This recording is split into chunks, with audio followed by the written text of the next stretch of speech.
Ladies and gentlemen, this is the best of one tiebreakers for Entity versus Monaspa. This is a pretty exciting series. Monaspa, just in this match, just came off an 81-minute game where they squeaked out a victory over Enigma Galaxy. And so it's going to be interesting to see them come into this game and figure out their overall mental state. If they can actually come together and overcome the tiredness from that previous match and actually ride that high from that win that they were able to pull together against Enigma Galaxy. So going into this draft, what I'm going to be looking for is seeing if Monaspa will draft something that will be a little bit perhaps easier to execute, something that's not necessarily full of tricks or like a more complicated setup, but something that can just execute when put together.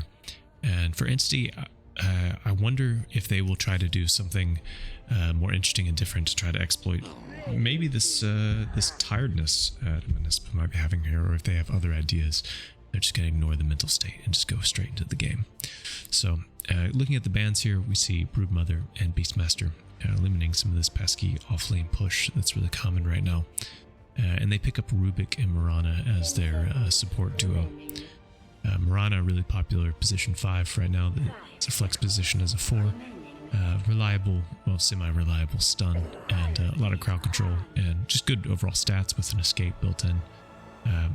Rubik, a really strong laner right now, also can be run as position 5 or a 4, so really flexible in the lanes, no blocking going on with your support picks, and just an overall really good pick that can really shut down a lot of picks down the line from Monaspa.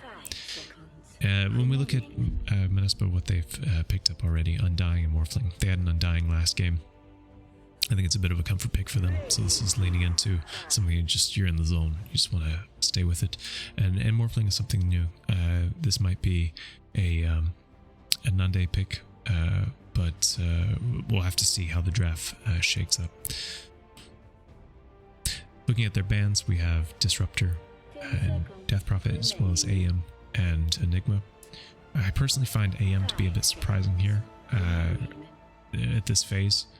I'm not sure if I'm just unfamiliar with a particular comfort pick from Entity to go with AM, or if it's just an annoying thing to play against when picking a Morphling.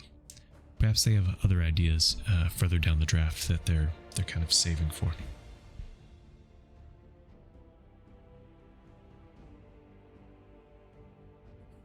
Primal Beast is the next draft ban from Entity.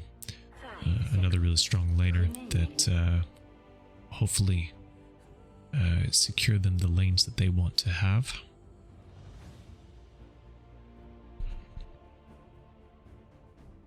But as I mentioned in the beginning, these are best of one tiebreakers.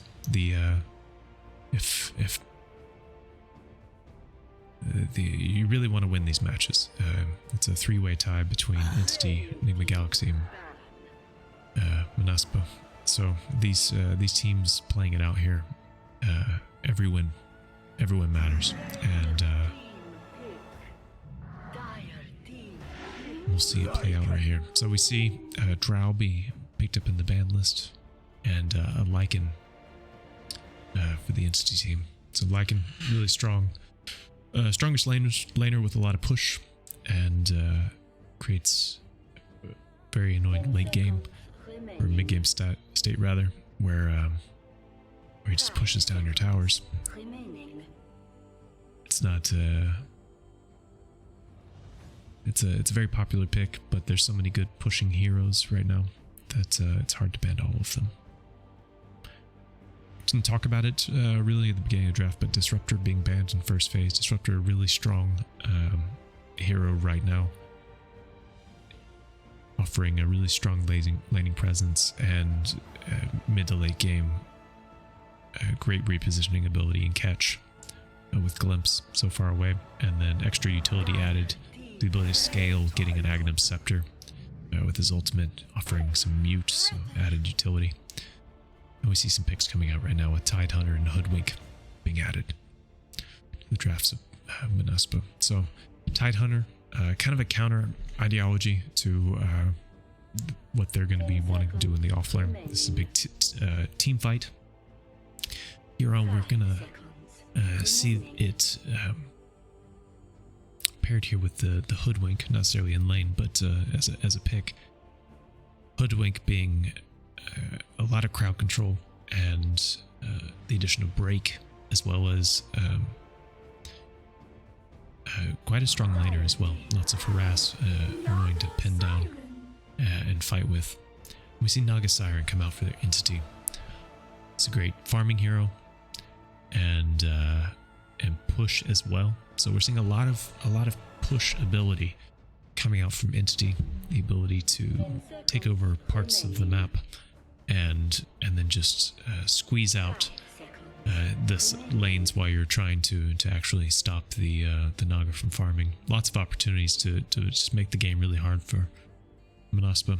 And on the Dire side, what we have is a massive team fight ability. We have this Tidehunter and Hoodwink with Undying, all causing chaos in their own respect, and a Morphling that will just be waveforming in and right-clicking down all the cores and supports of Entity. So we have two really different philosophies on how to play this match, and I think it's going to all come down to this laning stage and who can kind of squeak out a little bit ahead. Of course, we saw with game 1 of Monaspa that even if you are 20k up in the mid game, it can still teams can take it the distance when they want to, but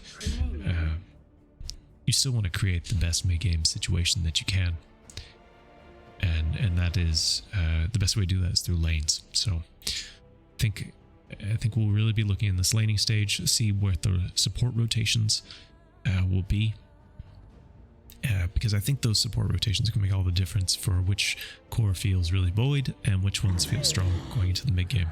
And we see the final bans here: Batrider and OD from the Dire team, and Zeus, and well, we'll see one last one by Radiant team in just a moment.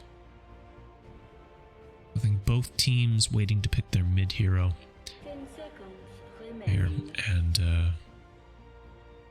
Monaspa have last pick, so we'll see if they utilize that ability to find a better option. So they ban Tinker, the hero that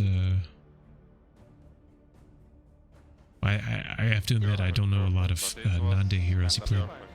But it was kinda bad. Snipe. Wait, what did we just hear? Oh, that's the voice lines. So last pick's coming out. Relax lang. Relax lang.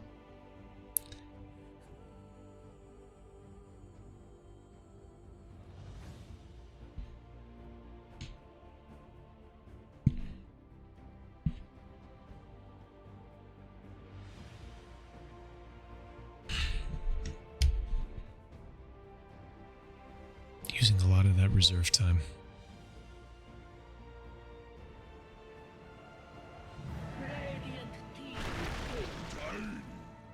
I go for Tiny. So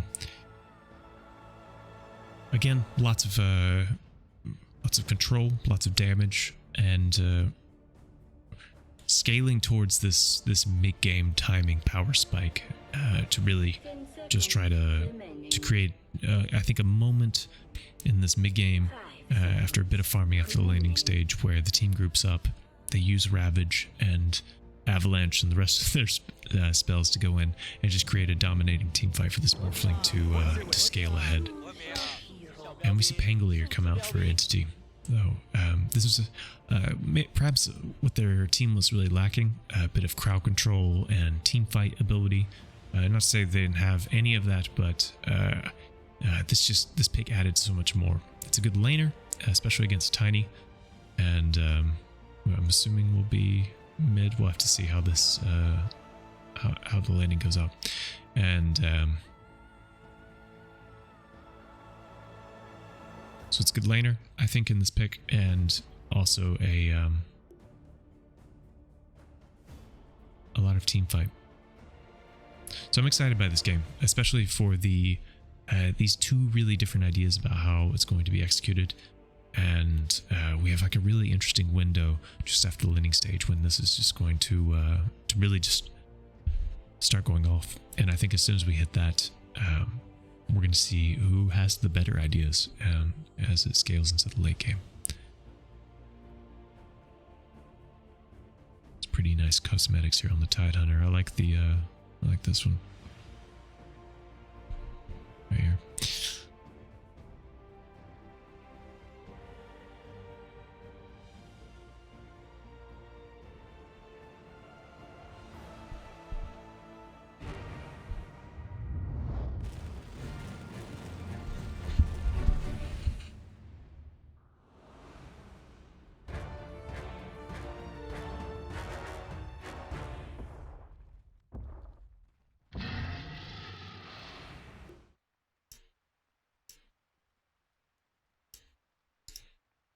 Alright, so they're paused up here in the beginning. Play Dota, just play Dota, guys. Let's see, let's get some last hits here. Okay. You know And better. yeah, let's just look at some of the starting items while they're all paused up here at the start. Looking, so Mirana has a ward set, going for an early circlet. And right now things are looking pretty standard. Lots of mangoes for Undying, so he's gonna really just go and just be spamming decays. The hero is so strong level 1. I mean, I think you could make a really solid argument that he's one of the best level 1 heroes in the game. Can just be so strong on the map. And so we're gonna see a lot of aggression coming out from him.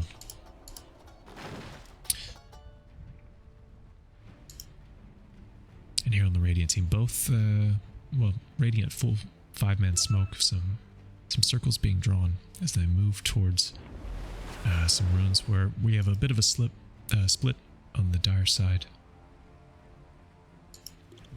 Seeing if we'll find a pick off here and another pause here. Play Dota, just play Dota, guys. Сейчас будет показательное.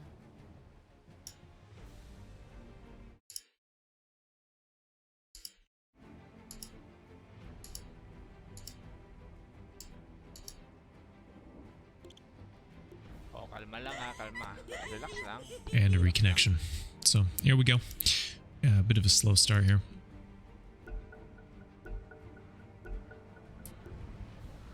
The fight for the runes.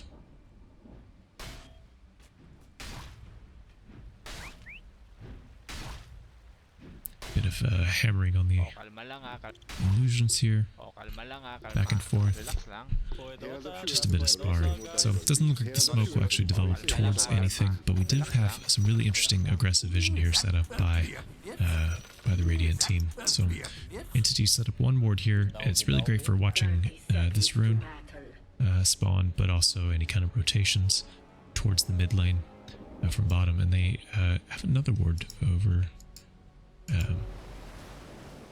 Oh yeah, okay, yeah, right here. I didn't see it at first on the minimap, but this one here also blocking any kind of rotation. So it looks like they're really expecting bottom to be rotating towards mid, and they want to trap that. Dire setting up a ward right here, ready to spot out any kind of pulling shenanigans. It's a really strong ward, I think, in the early game. It's quite easy to de-ward, but you can play some mind games and usually get to stay a little bit. So looking at the lanes here, we do indeed have Tiny mid, and we'll be watching that against the Pangolier. I think in this matchup, I'm not a mid player, so when I look at this matchup, I assume that the Pangolier has a bit more of a power spike and more harass, but we'll have to see how this actually plays out. We'll be checking in quite frequently with them. Looking top, a lot of harass onto this Undying, just some right clicks coming out, but nothing too crazy right now. Bottom lane, a lot of aggression happening. You can see the health bars of this Tidehunter just getting really harassed down. So a lot of trading, a lot of sparring. This is the advantage of this Mirana pick. Just a lot of right clicks coming out constantly. Checking mid, or rather top. This Undying hasn't yet used any mangoes, but doesn't have any mana left. 12 strength in the chamber, and a lot of right clicks coming down on this on Toby here. The Lycan just taking a lot of damage. In return, the right clicks will come out. Ends up taking quite a bit. Some mangoes being used. It's quite fun to watch, but the Pango got quite low off a bit of a trade there, and I feel like we're gonna see a first blood spring up real soon.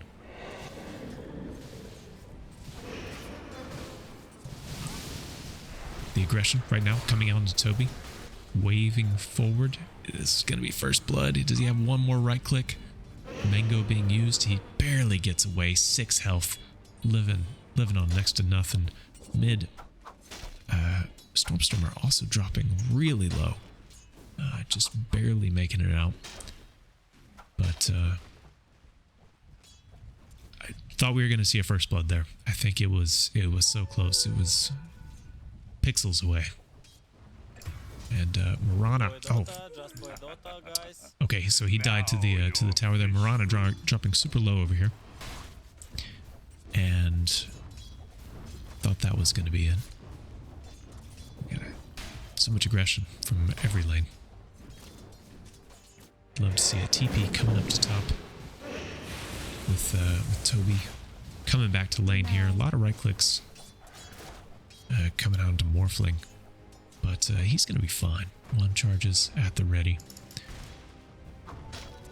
Pangolier taking a lot of damage, falling a bit behind in levels, but doing just fine in terms of blast hits. So it's a really even game here, I would say, with the region battle going a little bit more in favor of the Tiny.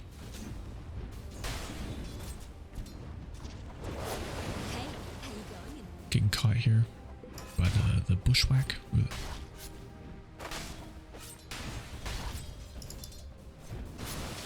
Just farming up. Rana taking some damage here, but that was Morphling doing. 3 minutes, 45 seconds. Still no first blood, despite there being a death. We haven't seen an actual kill by the enemy. Tombstone committed, a lot of damage onto Katomi here, and it's going to be first blood right there with Undying picking it up onto the Rubik. So Tombstone committed, it pushed the wave in, but it's a lot of damage there, and a good way of securing that kill. So now going into the into this kind of late laning stage. We're going to see, I think, a level 6 power spike here by the mid laners. I'll have to watch out for that. But return damage from the Pangolier. Let's change this to net worth.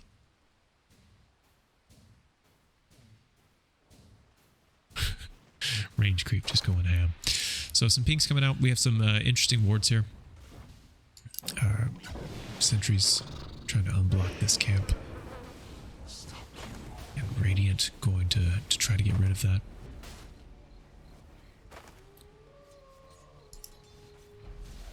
A lot of sparring here in this top lane. It's been a quite action-packed lane. I guess most Undying lanes are kind of like that. Just constantly getting bursted and your health just disappearing with the loss of strength.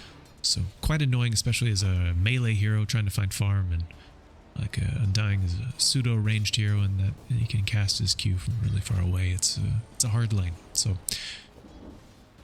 we'll see how they progress.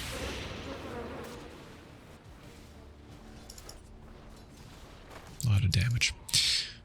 In this bottom lane, this Naga finding plenty of farm, I would say. Not having too much of any kind of trouble harassing I guess it's a bit annoying with the Tide Hunter constantly using Anchor Smash, but it's nothing not workable. And Undying getting really low here.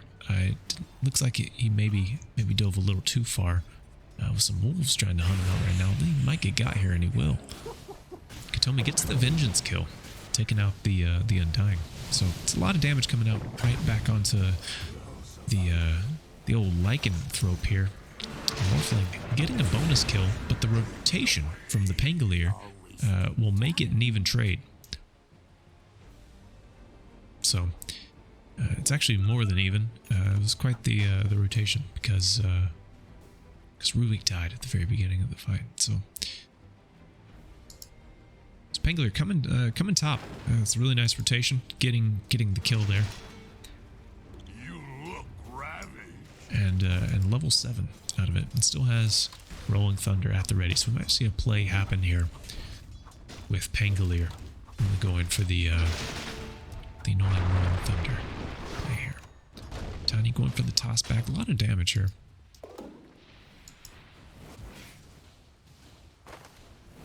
But it won't be a commitment. So seeing some rotations right now. As I mentioned during the draft, this game I think is really going to be about, especially the early game, these support rotations. Well, top lane just going deep behind the tier 1 tower to find this Rubik kill, and it looks like in the end they'll actually find it. Tiny coming to support his crew and collapse upon the Lycan. He's kind of surrounded here, and he's kind of a bit of a lone, bit of a whiff from the Pangolier. He'll roll up and start chasing up the others here with Fishman rotating in as well. Where is the old ball here? Here he is. And they'll get the kill onto the Tiny, fighting really aggressively underneath this tower, kind of just tanking a lot here. In the end, it looks like a whole team rotation with Hoodwink coming up as well. But they're really kind of staying a little bit too long. I think they're getting quite low. Will this Undying actually be Undying? No, he will die in the end. So Morphling kind of shrugging off the damage and walking away. He ends up being I would say a fairly even trade. A lot of space created for this Naga Siren, who just got to farm this whole time, but so did Tide. He's going to end up taking this whole tower. He's got a Meteor Hammer, and that tower's just gone. So actually, maybe it is a bit better for Dire. It's hard to say this early in the game. Almost zero net worth difference. Very equal on the trade here, net worth wise. So it's more about like who found XP, who found farm on the map, I think, at this point. Right now, Morphling's level 6 and Lycan almost level 6. And Dying might actually get got here again. He's got 2 big hitters on him, left and right, and they are kind of blocking him with the dogs, and they'll end up getting the kill there as well. So big plays happening around the map. We see a bit of a rotation here with Hoodwink and Tiny going up into the Radiant jungle, hunting for this Naga Siren. They're going to find her. It's a really cool aggro play. Not even smoking, just kind of going for it. They found her over here, farming this. They go for the stun, but she's going to kind of walk away. The Ogre plays for Radiant, and it ends up getting a stun, and Morphling will go down at the top. So I'm joking around about ogres. There's serious business happening top. Morphling gets got. It's a big kill. Meanwhile, Naga continues, well, not at this moment, but does continue to farm overall. Tidehunter kind of taking up residency in the Radiant jungle, but arrows being drawn top. They're moving towards this awkward positioning. They found the Undying again. It's going to be the Rolling Thunder and the Starfall that's going to actually be the things to drop him. But Hoodwink, Bushwhack won't be enough. The Hoodwink will die. Some really aggressive wards here by Radiant. I like this ward here with this ward here. This is a really interesting pairing. This ward may be a bit awkward just being on that low ground, but gives, maybe it wouldn't get picked out. Yeah, kind of interesting. We'll see if it gets picked up or if it will live for a while. So Radiant trying to fix their lanes right now, losing the bottom tower. Had to kind of reset a little bit. Meanwhile, they took top, so a little bit of a trade. Tide getting chased right here. Haven't talked about items really a lot this game at all. What was just not 2 minutes ago a almost nil difference in net worth. We're just under 3k net worth difference right now. So Entity really picking up some pressure, which is surprising because, you know, during the draft phase, I was talking about this Dire team really being the ones that would probably hit this mid-game timing with stride. And who knows? Maybe we still have something left to see. So Radiant smoked up, finding the Morphling while he's farming in the bottom jungle. He morphs his strength right now. Tiny comes in trying to save him. The man gets out with just a little bit. The Rolling Thunder not quite going to connect. Is he going to be able to kill him? He will in the end. And it's going to end up following. This Rubik just getting caught off the tail end of that fight. So not totally equal trade, but Dire does find their consolation prize. And speaking of consolation prizes, this is a big one, finding the Pangolier, so they get an extra bonus here if they can actually pick up the pesky Pango.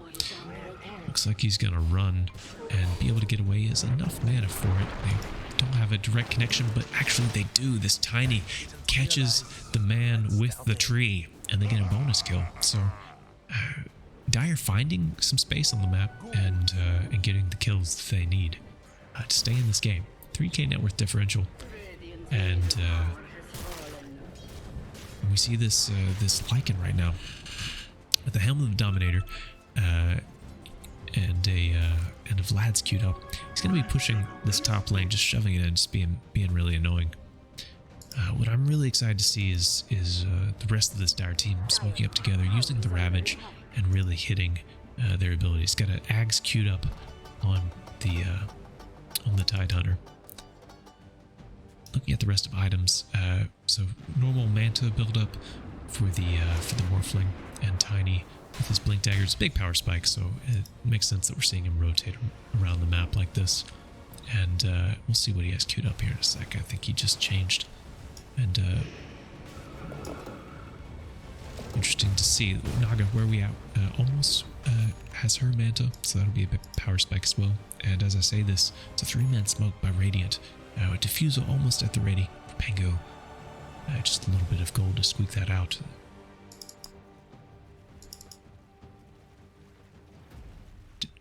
Radiant team moving towards top, smoked up. Can they find a pick off here? Tiny would be a big kill. They whiff the swashbuckle, and he immediately blinks away. So the jig is up. The Dire team disperses. And Radiant has really great wards here. They had wards here. They're always up here, just making sure there's lots of vision, so that this area just sucks to farm for Dire. So Dire making a play right now, going for the toss-up, and the Rolling Thunder right back into the fight. Tiny's caught a little bit awkward, but there's the Ravage. It's a lot of damage, but the ball is immune. He stole the Ravage, the big play by the Rubik, going for the counter. And the Tiny's going to get picked up, and so will the Hoodwink, and so will the Undying. So it's 3-0 here, with the Stolen Ravage being really the MVP of that crazy fight, which goes the way of Radiant. So it's big plays here. It's interesting they pick up Tide. You know, I didn't think about this in the draft, but you know, Radiant had Rubik in the opening of their draft, and having Tide, it's a bit of a risky pick. You know, it's always going to be a skill that he's just going to grab. So it's a bit difficult to plan for that counterplay. Got to really either delete the Rubik or make sure he's immediately stunned. So 100 seconds, and we'll have all the Ravages up again. Will he still have it until then? I think he will. So a lot of wards here. So they're finding this ward. I wasn't sure if they would actually end up finding that one, and finding this ward too. So Dire will find a bit of respite here. A little bit. There's wards everywhere. So a lot of aggression in the vision game by the Radiant team. And I feel like we were just in this position a moment ago, but in this bottom lane, Tidehunter getting caught out. Last time he was able to walk away, but this time there's a Diffusal Blade and a lot of other skills at the ready. So yeah, he ends up dying. 4k net worth differential, 15 minutes in. Looking at the net worth, this Morphling, he's a little bit behind the Naga, and it's going to be a difficult team fight, I think, whenever they do fight together. So double smoke up right now here mid. Ended up breaking.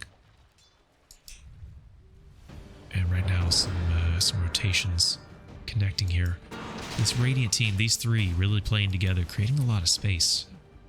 The Pango, the Rubik, and the Mirana. It's always you three, isn't it?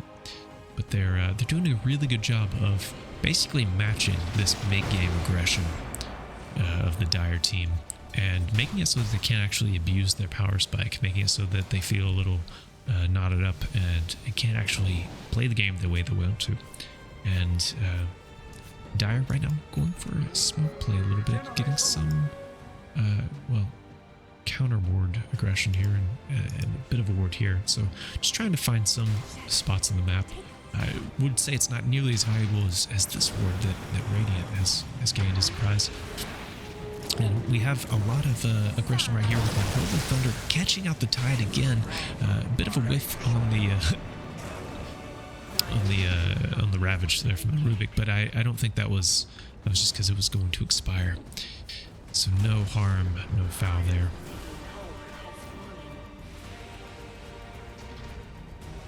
Radiant will take the mid tower. And they start pinging out Roche. So Tide getting caught quite a bit. Really kind of under-leveled, I would say, for an alt flaner. Let's say that he's the same level as Toby, but he seems to just, despite being just in the waves and pushing a lot, a little bit under-farmed. So far we haven't seen, at least in my opinion, like the big impact of this Tide. I think maybe we'll see it perhaps a bit more predominantly when the Naga joins the fights as well and can mop up some of the illusions.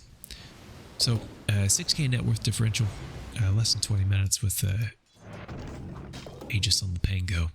The Ags queued up, good power spike.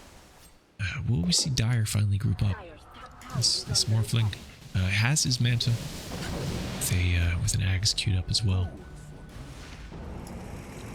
A lot of aggression and wards set up in this top lane. It's a great spot for both teams to fight, so they're both just kind of going for it. Tombstone up on the high ground, not a great place to fight. And Mirana's gonna get caught here. There's not a whole lot you can go. You jump up, you find the Tombstone, dodges the arrow, and Mirana's actually gonna live here unless the zombies can finish off. It looks like she'll be okay.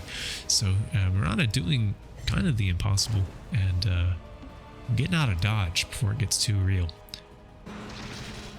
So really great play and pushing top. So they think they have a bit of a window, despite not having the Mirana with them. I think just reading the movements around the map that they have just an easy push here. So this ancient golem just doing a ton of damage to this tower, and it's already fifth of its health. And just really, I think doing, so I talked about like Radiant's kind of game plan for a push lineup, but part of that push lineup is creating the situation where they're just doing this, running around as three, just to tie up the game and make it as annoying as possible. And they're doing that. I really like the way Stormstormer right now is playing with the Aegis super aggressively, almost underneath the tower, just kind of realizing he can take these risky plays. He's almost got Rolling Thunder up. He can keep these two heroes, and he doesn't even know they're here, but he can keep whoever comes up here just as occupied as possible, creating more space for this Naga, who almost has her heart, so will be extra tanky. I want to see this Ravage play. I want to see the Dire team really come together with the smoke play that they've been looking for and find the opening, so that they could crack through this annoying three-man ganking squad that Radiant have put together. Stormstormer playing super forward, posturing, just clearing out this jungle here. Kind of gives up the game here. Hoodwink getting caught out here. And he'll end up giving his life. I think the arrow getting himself killed. And that's tier 2 broken. And so this outpost is ready for the taking. Some pinks coming out towards mid. I think they saw that there's a Tide here, and Tide knows something's up, and so he'll back up. His rune activated. Almost has his Zags. Great for the D push. So maybe they're already kind of planning this this kind of mid-game state. I'm not sure. So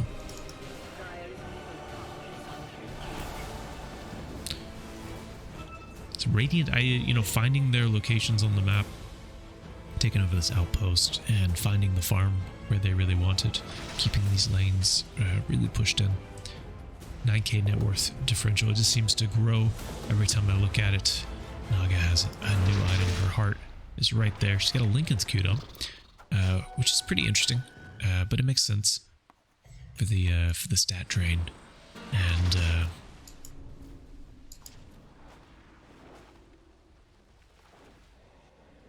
still just the lanes pushing out here. I think we'll really look to see, this Morphling timing. I think he's going to be the one that dictates the pacing for whenever the Dire team groups up.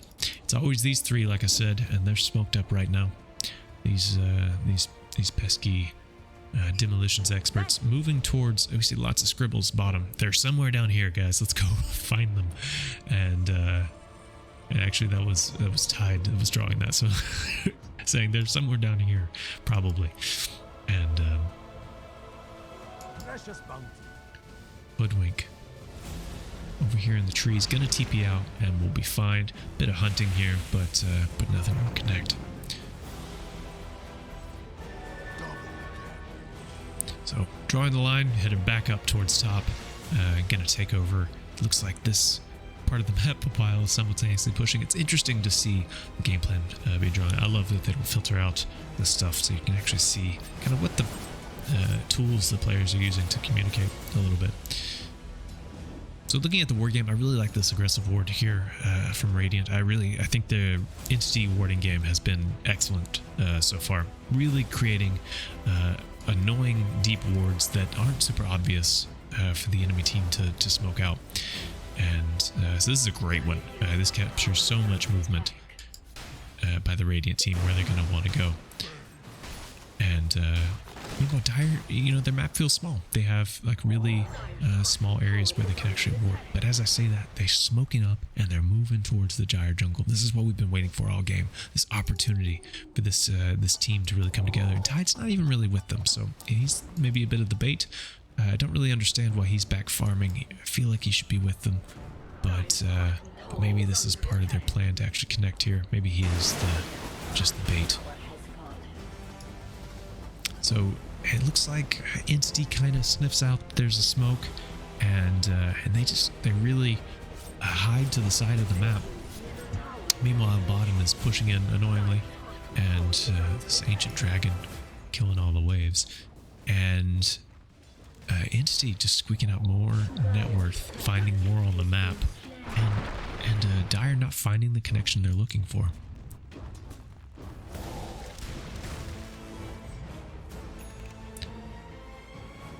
The map for Dire right now, I think, is quite small. They have to ward in these risky kind of areas. I mean, this is a great ward, but it's so easy to de-ward, so it's a bit difficult. Nice forward play right here. Tidehunter getting caught. He's really far forward. I don't think there's anything he can do here than just kind of give up his life. So Tide gonna be the first one to fall. It's not really what you want here in this situation right now. And as I said, this D-ward happens here. So it's not really the vision you want to get, but sometimes it just gives such good coverage that it's the one you have to get when your map feels small. And right now, Radiant posturing for whatever play they want to. It doesn't look like Roche is up, so they're just gonna try to stop this counter push. Maybe go try to find Tiny, who has BKB queued up. Be a good next item for him. So we have BKB and Scotty queued up for the Morphling. We haven't really seen this Morphling do anything since the laning stage, so he's just been farming this whole time. Naga was Lincoln's up every time I look at her. New item, going for a hex. So she's just scaling. She's a whole item ahead. now of the Morphling. And this really makes all the difference in these team fights, in this mid-game status. So, you know, in the draft, I talked about this with this, you know, these two ideas coming together here. And, you know, I also talked about the mental state of Monaspa. You know, they just played an 82-minute game before this. It's a tiring place to be. It's exhausting to come off that. It's also exhilarating. You know, you feel good about the Dota you play, but it's a hard spot to be in, where you also just want to maybe take a break, but you got to immediately queue up and go again. So it's a bit tricky. I can understand some small mistakes here and there. 14k net worth differential. It's 26 minutes in, and Roche will be up quite soon. And just 40 seconds.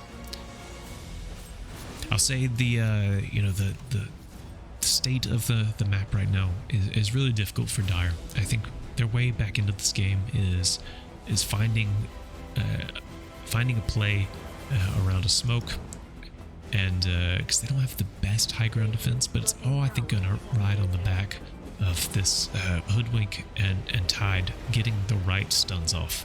Right now we're in this interesting time when there's no BKBs really on anyone in the map, and getting the right stuns off could make all the difference. I didn't know this, but Mirana's Guardian Creep's massive for this team right now, especially against this lineup. There's so much physical damage.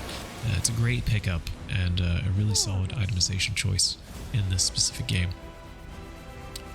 While Lycan also has an Assault Cuirass, it's really just so much armor that is going onto this Radiant crew, who's just picking up Aegis right now onto the Naga Siren, and they're moving towards this mid tower.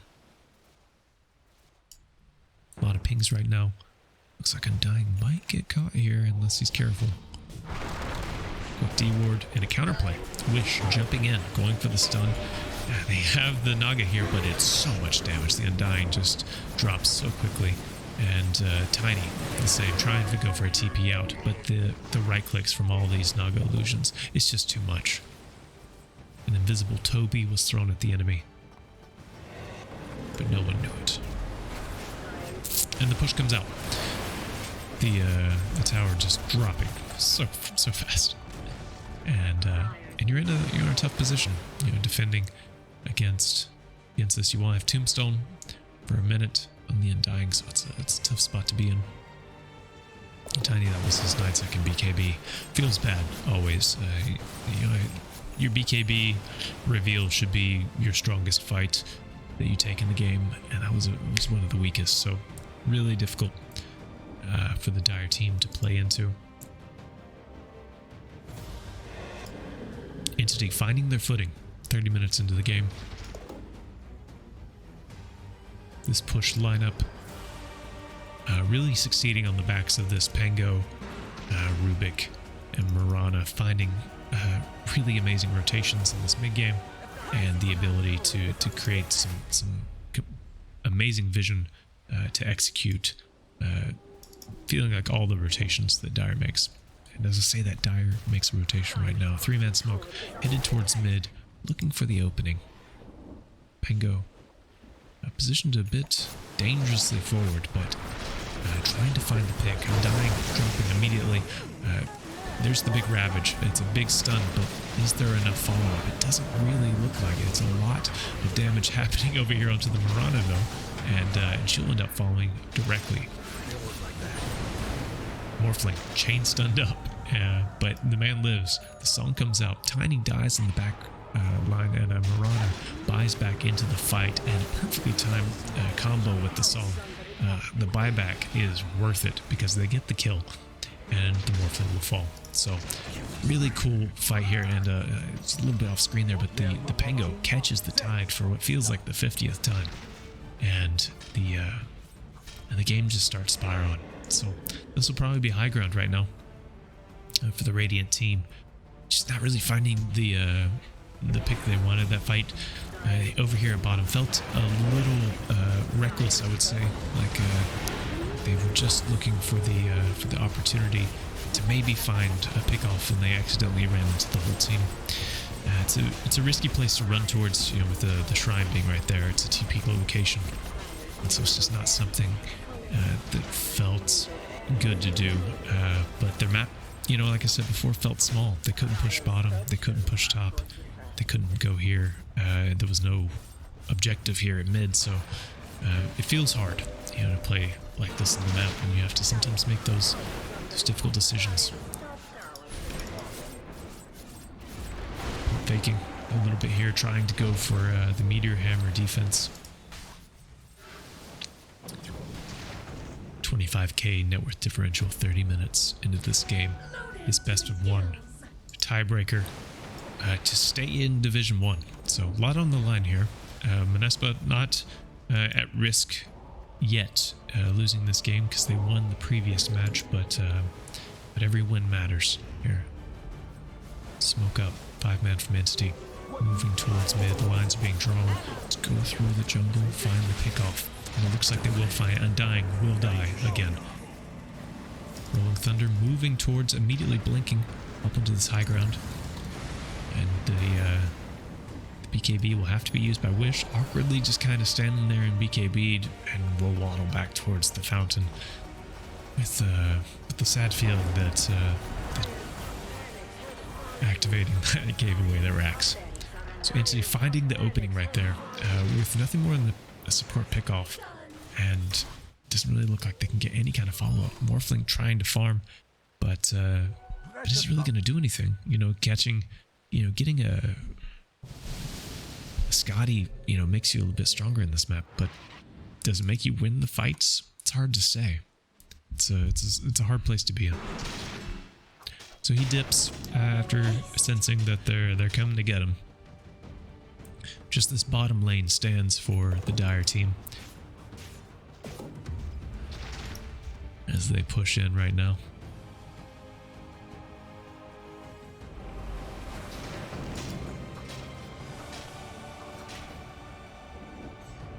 Pango with a gem at the ready, just offering so much vision. Control. Butterfly already ready on the Nagasan with the Hex queued up, so I guess you skipped the Hex one item to go for the Butterfly. It's a great pickup. I mean, Morph doesn't have an MKB. He just now is queued up an MKB, but he has to finish the Scotty first. They have a huge window of opportunity before that item has to be built, so the Butterfly can be really effective. And he's kind of the only one who can build it on their team, so it's, I think, a really strong item decision to build this Butterfly. And the Hex is ready, so the Naga really strong right now. I think has everything that she needs to just fight right now. All the tools. Lycan, quite strong. Bongo boots and Helm of the Overlord. Just running auras here just to press down the lanes. Ooh, catching the Hoodwink on high ground, jumping up, but he'll actually get caught himself. So a little bit of an overextension, not finding the opening there, and Undying will on the background die again. Nagasire with the song jumping forward. It's a bit of an awkward fight. Do they have the opening? Morphling chain stunned up. He's hexed and he's trying to get away, and he's got some health, but does he have the damage? Tide getting killed right here. Undying has to buy back, and so does Tide. He buys back in the same fight as well. So the fight continues. Rolling Thunder being used. This Tombstone doing a lot of damage, and Tiny just on the background. He's going to end up getting got. So it's you know, no one from Entity actually ended up dying there. It looked like they had everyone so low at a point, but you know, this regen, with this Greaves and everything else, it's so much. So I think Pango bought back in that fight at the very beginning. He did, and the fight's still going. So this will be a dieback from the Tidehunter. This is a rough place to be in. First hit bash feels bad though. So it's 2 diebacks that fight, the Undying and the Tide, and a rough place to be in really is this last barracks is being pressed in. And as Morphling dies right there, they just shift to the tier 4s. Morphling buys back with the Hoodwink, trying to do something here. But there's not a lot left in the tank, I don't think. They'd have to pull off something monumental here to make it work. And it looks like he'll be instantly hexed, chain stunned up, and a one-way ticket to the graveyard. GG is called, and it looked like Entity wrap up their first game in the best of one series against Monaspa. Fantastic game. Really loved the warding, the aggression, and the overall ability for the Radiant team to find and exploit every time that the Dire team tried to make a move on the map. They had wards there, and they had 3-man smokes ready to counter it. It was a really joy to watch. Hope you enjoyed it. I'll be casting games off and on. If you have a game you would like me to cast, leave the match ID in the comments, and I'd love to take a look at it and cast one of your games. This is me. Until next time, take it easy.